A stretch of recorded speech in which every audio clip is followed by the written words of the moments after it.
Okay, so it is April the 18th, 2021. It's a little bit cloudy today, so I decided to do some work in the greenhouses. Some of the stuff is starting to get pretty leggy. As you can see, my tomatillo here is starting to fall over a little bit. So I've never grown tomatoes this way. I don't know how well this is going to work, but I'm hoping it'll work. I have some questions about it, and I've already learned a few things about what I'm doing here. Well, what I'm doing is I'm just taking some string. This is just natural string. No chemicals or anything on it. Not that that matters a bunch, I think. But and I'm taking a screw and I am screwing it in up there to one of the rafters and tying a knot around it and coming down to the peg. And what I got was I just got some tent pegs. These are no rust. There's a hole in it, which I think makes it a little bit easier to tie the string onto.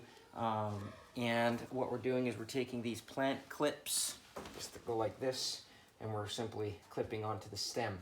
And the reason we're doing that is obviously to have some support and some vertical growth for these tomatoes. And what I'm going to try to do in this greenhouse is grow pretty intensively. I don't know if I can grow tomatoes this closely together ultimately. This is all a big experiment. This is my first greenhouse in Alaska. This is the first time I've grown anything in it, so I don't know if this is going to work. I think with pruning and with trellising like this, I might be able to do it, but we're going to find out. So the goal here is just to keep these tomatoes neat and clean and to give me the ability to grow quite a few tomatoes in one of these boxes.